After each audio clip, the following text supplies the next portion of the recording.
বন্ধুগণ, খুব খেয়াল করে কথাগুলি শোনা চাই। জগৎ বিখ্যাত ওলি ছিলেন, নাম তার মুফতি রশিদ আহমদ গঙ্গী রহমতুল্লাহ আলাইহ। খুব খেয়াল, মুফতি রশিদ আহমদ গঙ্গী রহমতুল্লাহ আলাইহ 7 জন আলেম শাগরেদদেরকে নিয়ে একজন সফর করার সময় বাবাজি একজন আলেমের বাড়িতে তিনি উঠবেন। তিনি যখন ওই আলেমের বাড়িতে উঠলেন, ওঠার পরে আলেম শাগরেদ রশিদ আহমদ গঙ্গীকে দেখে বলতেছেন, হযরত, আপনি আমাকে না জানায় এইভাবে চলে আসলেন। না জানি কোন মেহমানদারি, কোন চলাচল, কোন আচরণ আপনার মেজাজ বিরোধী হয়ে যায়, আপনার সাথে বেয়াদবি হয়ে যায়। মেরে গুস্তাজি মাফ কিজিয়ে। হযরত, আমার ভুল বেয়াদবি আগে থেকে মাফ চেয়ে নিচ্ছি, আপনি আমাকে ক্ষমা সুন্দর দৃষ্টি দেখবেন। হযরত, আপনি আমারে না জানায় আসছেন। রশিদ আহমদ গঙ্গী রহমতুল্লাহ আলাইহ কয়, বেটা আমি আসছি, তুমি মন খারাপ করিও না, তুমি ভয় পাইও না।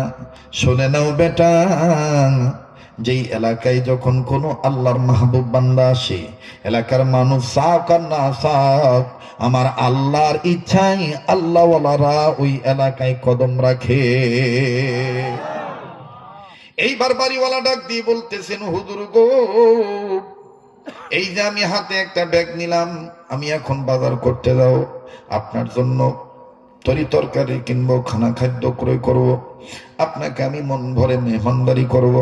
রশিদ আহমদ গঙ্গী রহমতুল্লাহ আলাইহ বললেন, বাবারে, এই খানা খাদ্যের জন্য আমার প্রয়োজন নাই, এটার দিকে আমার চাহিদা নাই। বলে, তাইলে হুজুর আমি কি খেদমত করতে পারি জানতে চাই। রশিদ আহমদ গঙ্গী বললেন, বাবারে, আমি তোমার কাছে যেটা বলবো, 1 ঘন্টা সোয়া ঘন্টা পরে নামাজের আযান হবে। ও বাবা, আমরা নিয়ত করেছি জমিনের উপরে ভালো কাজ করব, মরার পরে যেন কবর ভালো হইয়া যায়।